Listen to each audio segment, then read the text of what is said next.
Hello, everybody, and welcome to my discussion of Higurashi's Matsuribayashi manga. Now, this manga is so big that I can barely hold it up with my. Well, if I stretch my hand out fully, I can barely hold it up. That's just how big this manga is. Considering that it has not only Matsuribayashi, but also the connecting fragments, it does kind of make sense, but still, it's just insane how big this manga is. So, I think it's obvious that because of that, we have a lot to discuss. So, let's get on to the first volume.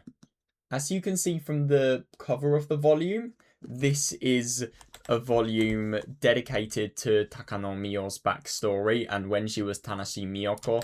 Obviously, everything that had happened to her, and then how her life changes when Takano Hifumi comes into it. So, there is a lot that I didn't actually notice when I first read. So it was really quite valuable for me to reread it. But before we discuss that, I just want to kind of talk about how I preferred the structure of the manga to the visual novel. So in the visual novel, it's really weird because it kind of starts out seeing Takano before she actually got into her research and seeing her at all of those weird alumni political meetings and seeing her relationship with Koizumi. I mean, sure, it does obviously get the story across, but it just feels a little bit disjointed if you ask me. I like that in the manga everything's just kind of linear and there's no flashbacks. I mean, I suppose in the visual novel you do see how Takano's affected by a lot of it, and you see how she's still never the same person even all of these years later. I suppose that is good, but I just prefer how the manga does it because it's more simple. I don't know if I'm the only person who thinks that, but yeah. Anyway, we get the beginning of Takano's story, we get the happy life, and then obviously how it's completely destroyed by the orphanage.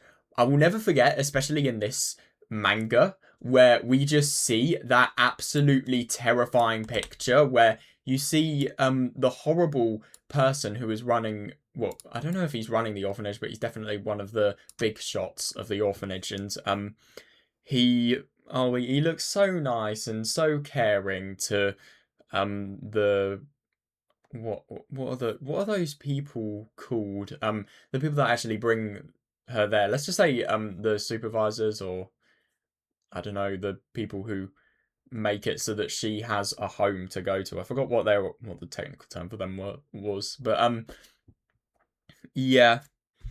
Yeah, he looks so kind, and then when they go, you see his true colors, and you just see the most terrifying face, and you really realize just what Takano's life is going to be like from that point on. And let's be honest, it's horrible because these people, judging from that and how two-faced they were, they know what they are doing is wrong. I don't get why they do it. It's just, I mean, I suppose it is just, it's just really significant of torture. You just, you just live and breathe it. You don't really understand why it's happening. You just understand how painful it is and how how much you're on the receiving end of it, really. And yeah, so we see the really, really sad and, let's be honest, just ultimately terrifying goings on that are happening with Takano at the orphanage and people being treated so inhumane.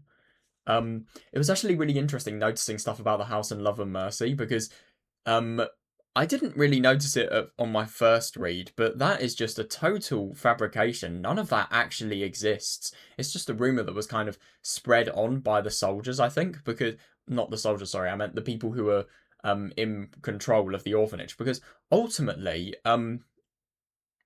if there was a House of Love and Mercy, how could anybody know about something like that if they were stuck in the orphanage? And if they would have escaped, then they'd be brought back and killed and tortured.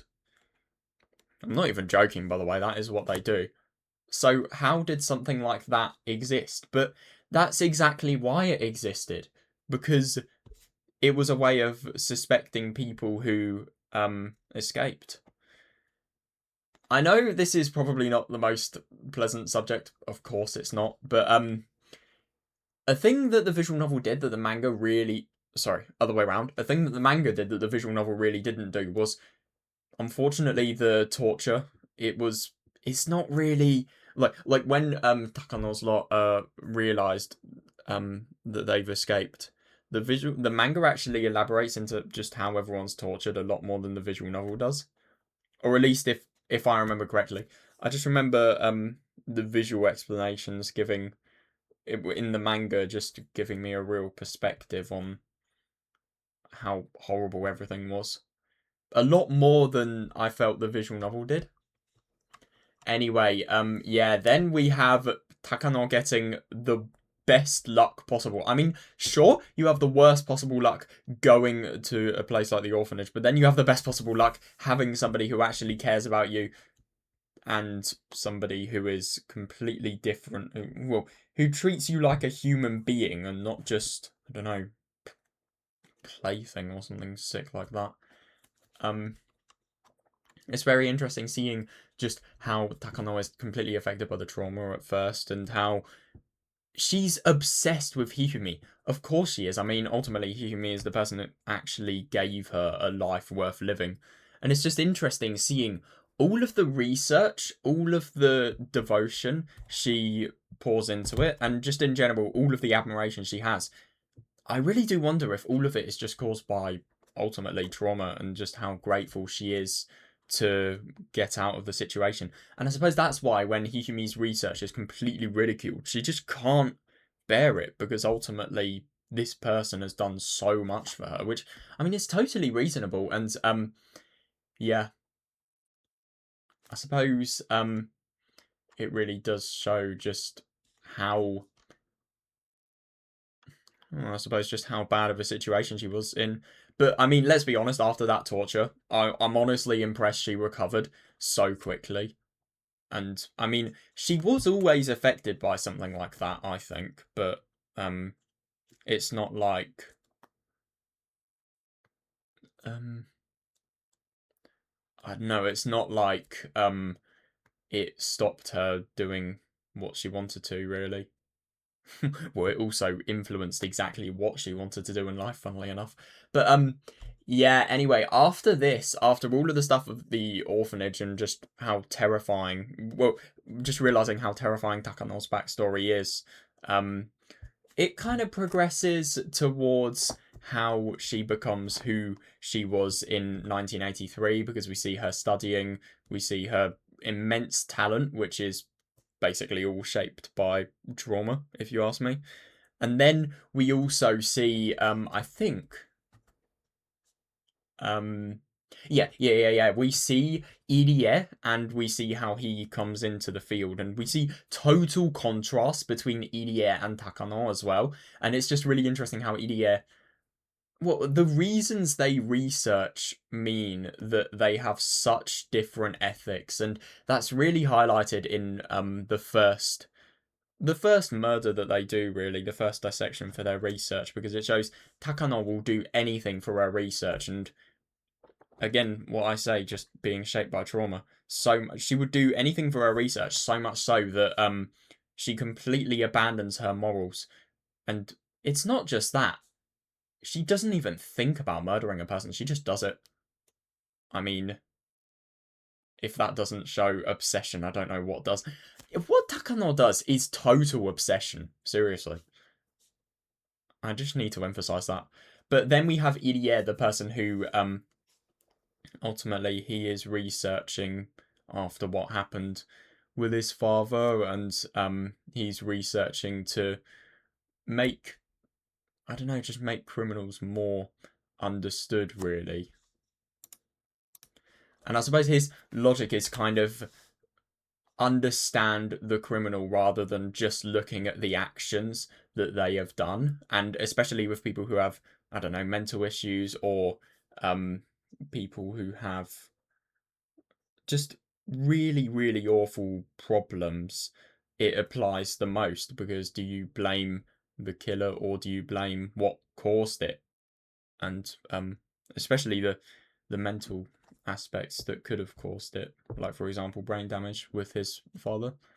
And it's actually quite interesting, that message that Irie kind of has, really. And that's why we see Takano's backstory, because we see all of her ridiculous actions in Minagoroshi, and then Matsuribayashi is all about understanding her and all about what caused all of that. I mean, ultimately, in a way, it doesn't excuse her actions, but at the same time, they're just easier to imagine. And yeah, so after this, we kind of have the end of volume 1, because we see Irie obviously feeling really, really guilty. Takano, on the other hand, feeling she's kind of ascending to godhood as well. And then we have Satoko as well, and her getting Hinamizawa syndrome, her parents dying, and also the tricky stuff about the dissection as well. Just the irony of the fact that EDS swears he's going to protect the Horjos, and then he's kind of laid with a task as horrible as dissecting them. I mean, my god, that is a proper cliffhanger, because it's just one of those things where you just really don't see a way out, especially considering working with Takano as a superior. She is not somebody who would easily say no. I mean, she is just somebody who would be so hard to defy, because ultimately she has such big willpower, really. Yeah. It's honestly impressive that EDA was able to find a solution, as shown in Volume 2.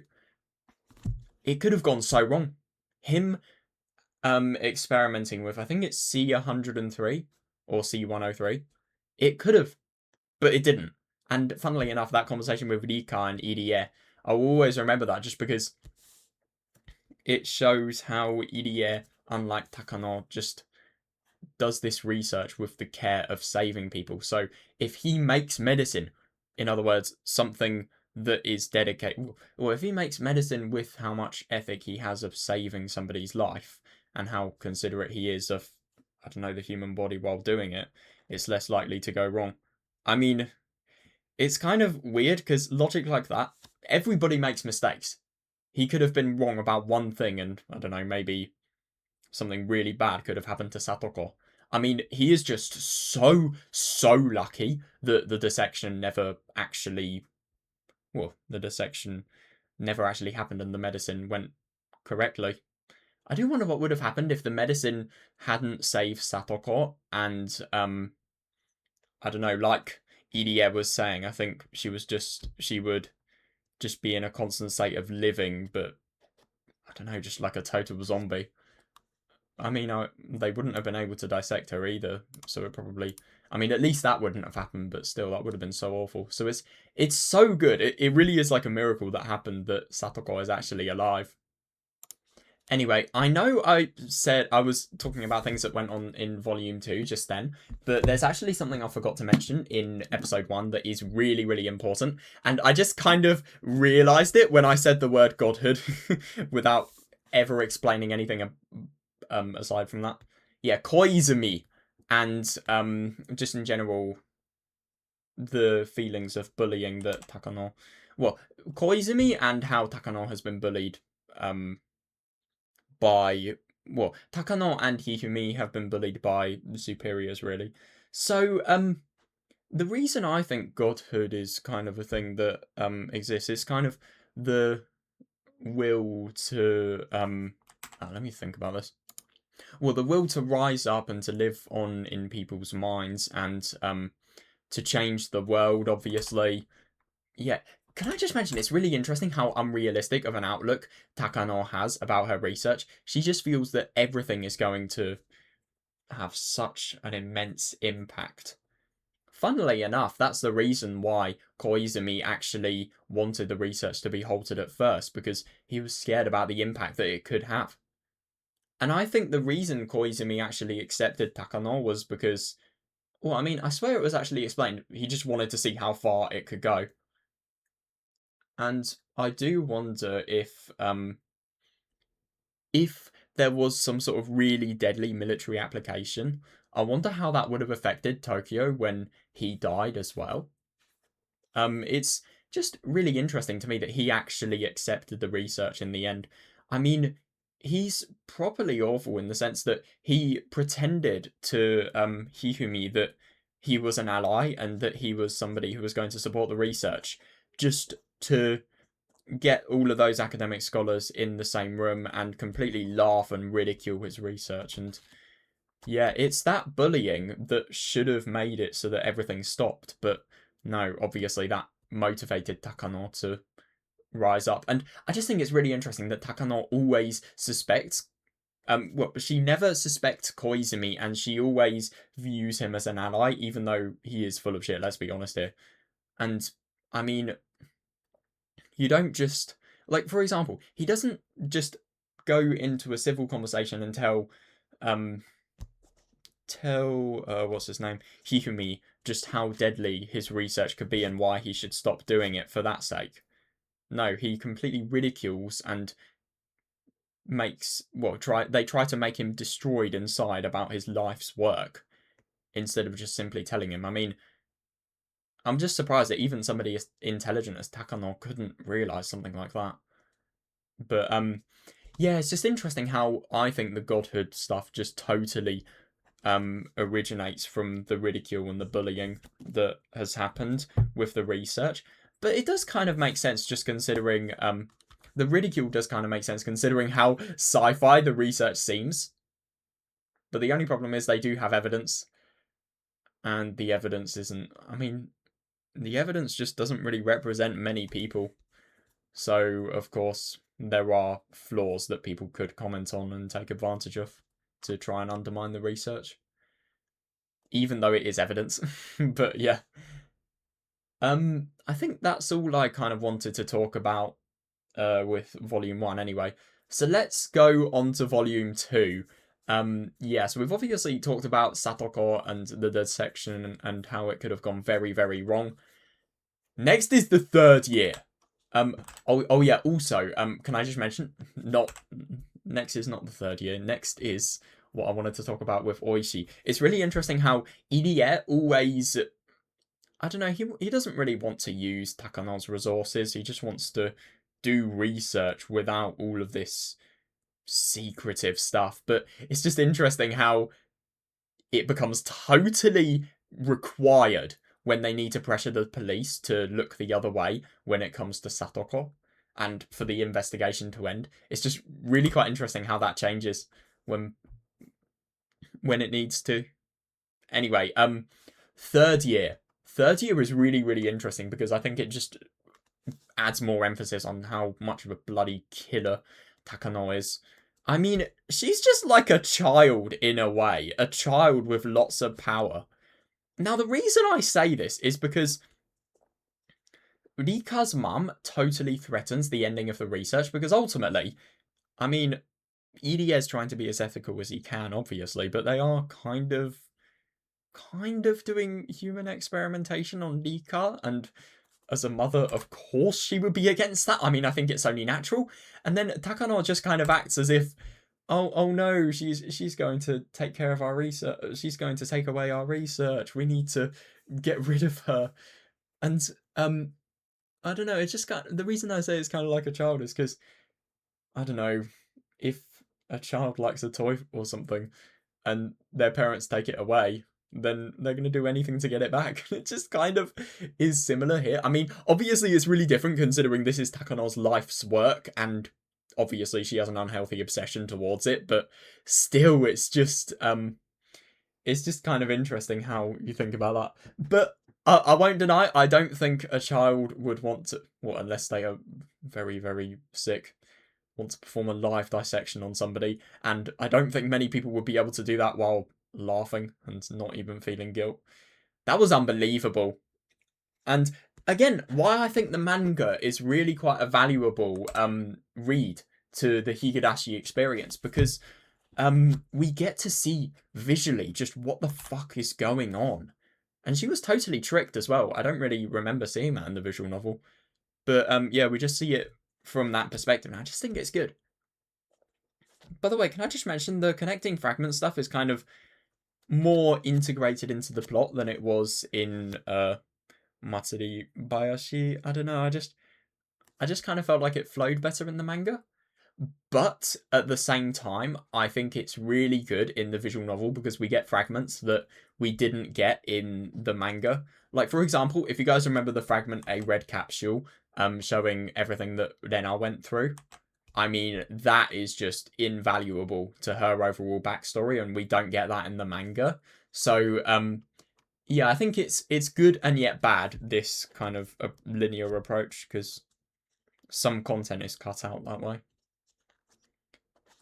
Anyway, next we have the fourth year of the curses. We have the curses. Why did I say that? The fourth year of the mysterious death, and we see what happens with Satoko from Irie's. Sorry, I meant Satoshi from Irie's perspective, and yeah, you just kind of realize how unbelievable it all is. It was so horrible just seeing the fact that Satoshi's last dying word was just take care of Satoko.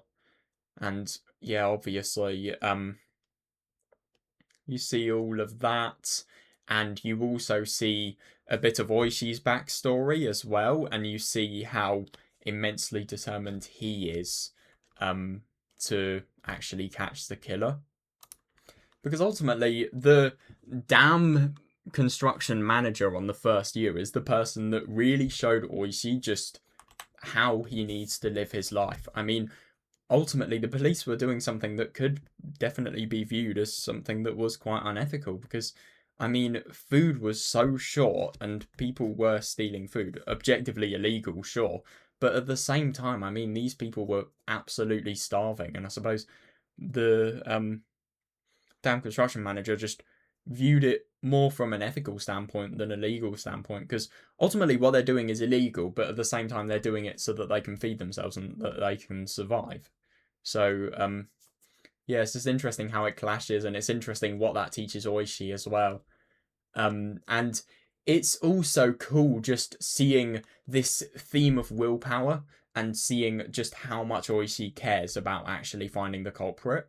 And obviously that's going to be key in the volume 3 where obviously everybody combines forces to um help defeat help defeat the mountain dogs, really. And we also have a few smaller things covered in the Connecting Fragments arc in the visual novel. So we have the idea of the new wind and the insider thoughts on the Hojo situation as well, and how Sonozaki Audio does not approve of it whatsoever. And obviously that's something that you couldn't even imagine when you just read Meakashi and you see just all of the stuff going on towards the Hojos. But ultimately, let's be honest, it's just to put up a front. It's not right at all. And I wish there were some sort of better ways that they could have done it. Well, I wish they just didn't have to do all of those putting up fronts to make the Hojos look so bad. But ultimately, it's a really weird situation because the village and Audio, they're kind of united. They're united by the hating of the Hojos because ultimately the village had different objectives to the Hojos. But now the dam war's ended, nobody thinks these things, but ultimately the village is kind of scared. The village is scared to defy Audio by accepting the Hojos, and Audio's scared of losing the villagers' faith by by changing. So basically, it needs to stop, and there needs to be things implemented so that that problem can stop because it's not right whatsoever. And it's nice that this problem gets solved here because in Minagoroshi it just felt like something that was so unusual and so impossible. So it's just surprising that the problem gets solved again in Matsuribayashi. And then we have kind of the events that lead to Operation Apocalypse. In other words, the research being cancelled and Takano getting totally taken advantage of by Nomura as well, and yeah, her life really changing. She challenges Hanyu as well, and yeah, it's just it is actually interesting. Just Koizumi goes, and then the research is just fully cancelled. I mean, Tokyo has a complete reform, so it does kind of make sense. After that, we have Akasaka's backstory as well. We have, it was kind of in the Connecting Fragments arc, that extra fragment at the end, and I really, really enjoyed that fragment. I remember, it was done well in the manga as well, and yeah, we just see all of the regret for firstly not saving Nika and also not listening to her as well. Nothing happening, and nothing happening when he's doing his time wasting mission in Himatsubushi, and as a result of that, Yukie falling down the stairs, and yep, Miyuki's life being totally changed as well, because obviously her mum's dead. Hanyu also enters the playing field as well. It is kind of Umineko, slight spoiler, but it's kind of like imagine there's a game board and the game board's going to be happening soon. It's like gathering all of the pieces for the game board. That's always what I thought when I was rereading. It just really reminds me of something like that. But yeah, so Hanyu enters because she can't stand just watching everything. Now, I think it's actually appropriate to mention I don't really get Hanyu's character because ultimately Rika has been going through all of the Hinamizawa stuff for hundreds of years. Like, why don't you just. You can go anywhere, so why don't you just go to where Takano is, tell Rika who the culprit is, and then this could have happened sooner?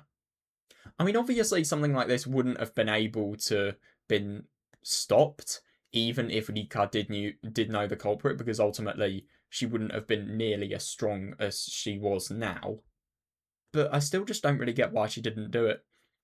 Some people, I swear, some people say that Hanyu is the true villain of the story for not having done that, and I can kind of understand why. I just feel like it's kind of a plot hole, and I don't like that part. Um, But yeah, anyway, now we're on to volume 3. And I love the cover for this one, by the way, can I just mention? I love the cover for volume 4 as well. They're definitely my favourites. But yeah, volume 3 is just where Matsuribayashi it just becomes what we know Matsuribayashi to be. In other words, fucking crazy action thriller that is really, really fun, and in general, it's just really good in terms of how emotional it's written, because it does the best kind of action, if you ask me. It combines proper action with proper emotion as well. So yeah, obviously, beginning this volume, we've got the convincing of the friends with the whole manga stuff. Yes. Our situation is it's a manga. Yeah. It's just an idea that Nika has to make a really good manga. Oh wait, hang on a second. It's actually real. Yeah, and that's basically the way they get convinced. And Rika also has to convince Irie, Oishi, Tomitake. It's really, really helpful that Akasaka helps him. I don't know if this would have worked if he didn't. But yeah, ultimately, Irie and Tomitake are forced to reveal their identity, especially because they're pressed by, I think it's Akasaka and Oishi as well. And yeah, they just form an alliance like that, really, I suppose, because Irie and Tomitake have revealed something that they couldn't have ever revealed. And the thing is, it's nice with Rika's story because it could have just been some absurd fantasy made by, I don't know, some kid. But then Irie and Tomitake realizes it actually has credibility, because I can't remember the reason. I swear it was because some funds were going somewhere weird. Or maybe there was just something weird going on with Takano. I genuinely don't remember. But I just remember that there was it was weird. But yeah, it's just funny how risky of a move Rika is willing to take, but ultimately I suppose it's just that business mindset. You don't take risk, you don't get reward. Yeah, And then obviously we get Oishi's character development because he can. This is going to be something that would give him peace in his retirement because he might be able to find the culprit who murdered his role model ultimately. But at the same time, it's just, is he willing to give up his career, his retirement pension, his entire future? What does he prioritize? And I find it really interesting, just all of his conflicts as well. It's just in such a league above anything the main characters can actually imagine, just because, just because Oishi has been through so much that they haven't. He's just lived a life that they have never lived. Even Rika, even though Rika is ironically older than him, that still is the case. It's also interesting, the stuff of Akane as well. Oh my god. Muv-Love / Kimi ga Nozomu Eien spoiler, but hearing the name Akane and not thinking about Suzumiya Akane is just cursed. I think that's so funny. Yeah, anyway, yeah. Another really interesting part that's elaborated on before Operation Apocalypse actually takes place is Takano's hesitation, because you have. It's just interesting how in the other worlds she doesn't hesitate because of the fact that she has, if you ask me, Tomitake there to actually comfort her, and Tomitake just.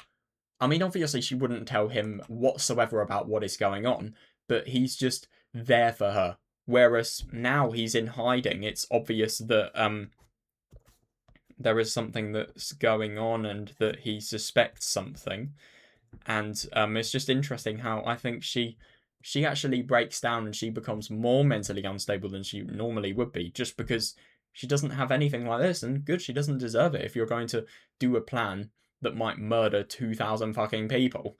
But yeah, it's just interesting this, and it's also interesting how trauma totally shapes a lot of this, because ultimately her idea of godhood has been totally corrupted by Nomura. So now it's more a case of you do this to prove that Takano Mio, in other words, your life's work, has had any worth.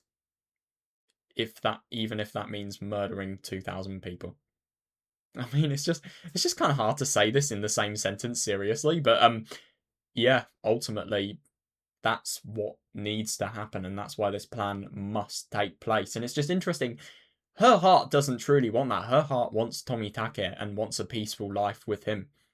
Like Tomitake was saying in volume 4, like, actually, I don't know if it's volume 4. It's kind of like the last point before, no, it's where Takano abandons Tomitake, and when she goes into command and obviously leads lots of these men to really painful injuries on the hill that's covered in traps. Yeah, it's just, oh shit, I forgot. I spent so long building that up that I forgot what I was actually talking about. Oh yeah, that's what I was talking about. Yeah, so what Tomitake was saying is, yes, sure, lots of things have changed, but it's not too late. You can still go back.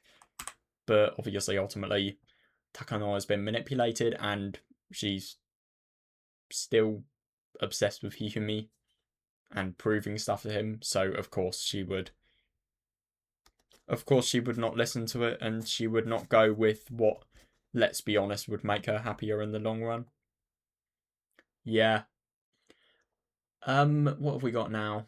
Yeah, okay, so now we've got the really cool spy stuff. So, we have firstly Akasaka and his really interesting skills and how they can be completely used to everybody's advantage here. And we've also got the absolute action with Otaka, always a classic moment. I mean, if I'm going to be honest, I feel like one of the reasons I remember that action scene so well is because it's repeated in Miyotsukushi PS2 and Miyotsukushi Omote, even though it is a lot worse in Omote.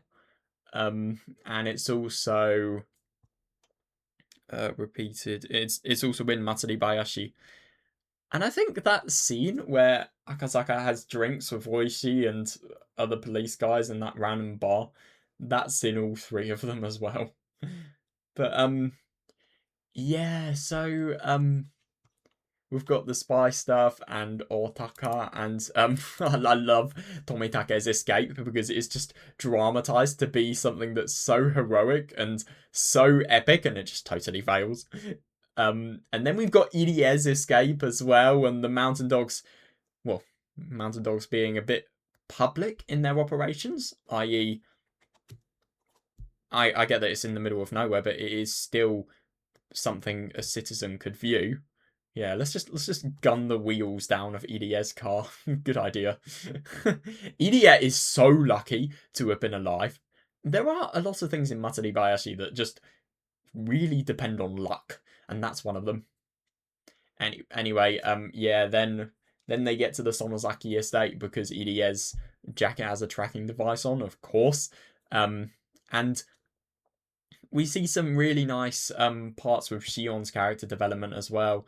I mean, obviously the mix-up between Mion and Shion happened, but Shion can kind of act like the big sister here because she can go on the front lines, she can just do anything she can. It's just interesting how Keiichi, I think he just wants to save everybody so badly, so he wants to risk his life on the battlefield, but ultimately it's just Shion that really gives him a realism check, because ultimately he doesn't know how to fire these things. They'd probably be dead by the time he's learned how to fire them. Then we also have the wait, hang on. Oh yeah. We have the badass scene where Shion and Kasai they lose, unfortunately, and then Dika has to be taken up, otherwise the merciless killing machines that are the mountain dogs will murder everybody. Yeah, and the mountain dogs feel like they're winning until Akasaka shows up, and if I remember correctly, he's disguised as one of the mountain dogs, so that's how he got in. But yeah, he gives Okonogi the punching of his life. Can I just mention what I really love about Matsuribayashi? It just feels like, well, like I'm mentioning in this video, just every character is developed. Even somebody like Okonogi, like complete thug, complete mercilessness, but you just see his ethic when commanding, and just something like that is just so valuable to the overall story, and that's why I think this story is so memorable, to be honest. I really do. It's a great story. Anyway, we've got volume 4 now, the final volume. Here we go. So, yeah, you remember what I was saying about Takano and Tomitake just talking, and Takano abandoning Tomitake? That happens, and then she goes into the battlefield because ultimately, like I said, she needs to prove to herself what her life's worth was and the meaning of her life as well, even if that means accelerating a plan which will murder 2,000 people. But let's just forget about that for now. Yeah, it's just so thrilling just seeing the mountain dogs. They've tried so hard to make everything successful in their mission, and yet they are just destroyed by a bunch of traps that fucking kids have made. I mean, okay, they are absolutely brilliant kids, but they're still kids. So obviously the humiliation they must have been experiencing is hilarious, and it's just, you have an enemy that has murdered everybody and that has ruined the lives of everyone in the previous chapters. Even though, obviously, in, for example, I don't know, Meakashi or Tatari Goroshi or Tsumi Horoboshi, I suppose. Well, the lives of, and Onikakushi, the lives of people are already ruined because of what happened, but, well, that's only for the friend group, not for the other 2,000 people in the village. But well, some of them at least. Okay, what I'm trying to say is the mountain dogs have caused so much destruction in other chapters, so it just kind of feels thrilling just to see them completely humiliated and just to see everything completely fail. And then Tomitake is saved. Obviously, we get peak fiction, the maid in heaven stuff. And yeah, Satoshi is discovered as well, and we get a really moving scene, and we just see Irie's willpower as well, just seeing how he will do anything in the future to save them. And let's be honest, this ethic is what allowed everything to continue, Irie's ethic, because ultimately the villagers realized just how much he cared. And if I remember correctly, I think they funded the clinic to uh to continue. I can't remember, but I just remember in the end there being something about Irie publishing a very, very influential research report that influenced a ton of how people actually viewed the brain and how they viewed criminals as well. Him being very successful as a result of support, which has been gained from his, let's be honest, brilliant work. And I have every confidence that he will be able to save Satoshi easily. I think it's really interesting, by the way, here in this final battle, we see Takano being a completely horrible and incompetent commander, because you just see her being selfish, ultimately. She's sending these men to their deaths, or, I don't know, life-changing injuries, or maybe even small injuries. Maybe, I don't know, it could just be a broken wrist or something. That's still something that has been irresponsibly caused that could have been prevented if Takano wasn't being so selfish. But she doesn't give a shit. She just cares about, again, the meaning of her life. And it's also interesting just seeing that scene where I think it's Akasaka and Tomitake, they drive towards Okinomiya so that they can call the watchdogs. And yeah, the mountain dogs so obviously fail. And Okonogi just completely defies Takano's orders and just says, retreat. Just keep your life as the priority. And that is something that Takano would never have done. And you do see the total unity. It was never unity to begin with, but you do see it all shatter after the battle has obviously failed. And like I was saying about Okonogi's development, I think it's really positively benefited by the battle of Mion and Okonogi as well. And after that, we get Okonogi's betrayal of Takano. We get proof that he works for Nomura rather than Takano. And obviously, he wants to kill Takano so that, this incident can just be covered up as something that was just Takano's fault. Something that Nomura's lot had nothing to do with. And, yeah, just shows a real lack of loyalty. I mean, if I'm going to be honest, I get that working with somebody like Takano would drive you mad. I won't even deny that, but come on, just, well, yeah, it doesn't really excuse this. But ultimately, I do wonder if you could just think of it like this. He's just doing his job. He's just doing what the person he's working for wanted. Even if it is incredibly inhumane. I suppose you could say that, but it doesn't really justify murder. Especially considering it's used to cover up something that actually happened. Anyway, the death of Takano Mio is also interesting because it's kind of the death of everything that has happened in her life after Hifumi has come in. And yeah, it's just that scene where for some reason or whatever, her shoes are not there and she's just running away from everything, running away from, I suppose, responsibility of what she's done in this case. And yeah, it's just really interesting that how that kind of parallels with her life in the orphanage and just her immense sadness, really. And it's interesting. She kind of tries to take out that sadness and trauma on the friends. And obviously, time is stopped and the bullet is moved because, yeah, the Deus Ex Machina. I suppose it's kind of a Deus Ex Machina, but at the same time, it has such a powerful narrative that I don't know if I can really care much about that fact. Anyway, what I find very, very interesting is Tomitake then saves Takano because ultimately he sees the heart of Takano, and he sees just what has happened to her and how much she's been manipulated at her worst moments and how she doesn't deserve any of this. He uses the excuse of Hinamizawa syndrome as a means of getting her out and a means of getting her into a point where she can feel better, and let's be honest, she's going to be changed now, of course. I just think it's really interesting though. A lot of people say that in, for example, chapter 3, I was about to say. No, I meant in, for example, the third mysterious death, she is perfectly sane. Yes, sure, she's had a horrible life, but she is perfectly sane when doing that, and she has no remorse whatsoever. It's for research. People have to die in order to have a greater good in the future. No, fuck off. That doesn't apply here. No way. Yeah.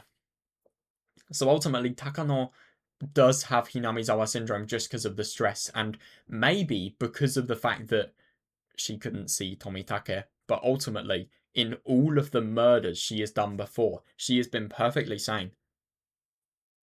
But I don't know, maybe you could justify her getting. I wonder if you could maybe think she's incredibly traumatized, so maybe she has some more lenience than somebody who wouldn't be. But I don't know, ultimately you still killed and tortured people, so I don't really think that should be considered. What I'm trying to say is just interesting that Takano completely gets mercy, and I get that it's a happy ending for all of the characters, but how much can you actually justify what has happened to Takano after all she has done for her research? Can you actually justify it at all? Is another question. Is Tomitake totally in the wrong by doing this? I mean, obviously, he gives Takano the best future and makes her realise what she has done is wrong and also all of the mistakes she has made, but how justifiable is that to the people who have died? How justifiable is it to, for example, Rika, who has literally lost both of her parents as a result of Takano? I mean, obviously Rika it's a bit of a different situation because of how long she has lived and how, as explored in Higurashi, how corrupted that has made her. But still, it's just that question that I have. Anyway, then we get the brilliant ending. You just feel like you have achieved so much by reading all of this, and you have the happy ending. And I played the Matsuribayashi ending theme, the festival theme, not the Shukusai theme, but the other one, the Matsuri theme. I think is it Matsuri or is it a different one? Yeah, it is Matsuri. Yeah, it's just so cool seeing everything and seeing just such a good ending for the entire future of everybody. And it's just so rewarding. What's also really interesting that we didn't get in the visual novel is the ending. We get a little report of what has happened. I forgot who wrote it actually. I can just check now. That is, if it actually says who wrote it. Where is it? Is it before the miracle? The Ilia Institute coup d'etat. I don't know who. It's a case report. Draft case report. I don't know. Very, very interesting that everything that was a red flag for what happened with Nomura's organization was completely crossed out. And it just shows the immense corruption and the immense power that Nomura has. Her power does not make... Well, it just makes it so that it's impossible to incriminate her, which is amazing. It really is amazing. Well, I mean, it's not amazing, it's absolutely sick, but it's just amazing how you can evade the law so well, even though you've orchestrated a plan that could have murdered 2,000 people. It's insane. It really is. Anyway, I think it's obvious that I like Matsuribayashi. Yeah. It's definitely one of my favourite Higurashi characters. Sorry, chapters, just because there is so much to talk about. And do you know what? I'm actually reading Muv-Luv Unlimited, and I'm gonna read Muv-Luv Alternative. And the reason I say this is because the military themes in Higurashi, it was just kind of one of the motivators for letting me actually have an interest in reading the Muv-Luv series. And I also wanted to read it just because it's a classic visual novel series that everybody recommends. But yeah, it's just really, really interesting how a lot of the stuff there is done. And if you guys liked the Higurashi military elements, maybe think about reading it. I mean, I haven't read much of Unlimited at the moment, but I'm really, really excited just to see how much everything changes. Small unlimited spoilers, but I'm on day 4 of the CCSE, and yeah, obviously I'm just waiting for either if they win or lose the CCSE. Which, if I'm going to be honest, I mean Takeru has snake venom at the moment, and he's incredibly weak as a result of everything that has gone on with the snake. So they may win, especially because he's very motivated, but it may be very difficult at the same time. I just hope he gets the pilot at TSF. I'm really excited for that. Anyway, I knew I would fucking talk about this. This is Higurashi, not fucking Muv-Luv Unlimited. Anyway, yeah, I really hope you guys enjoyed this discussion video, and yeah, I'll see you guys in the next one. We're going to be discussing Saikoroshi, in other words, the final Higurashi manga chapter that we have left to discuss. I will see you guys then.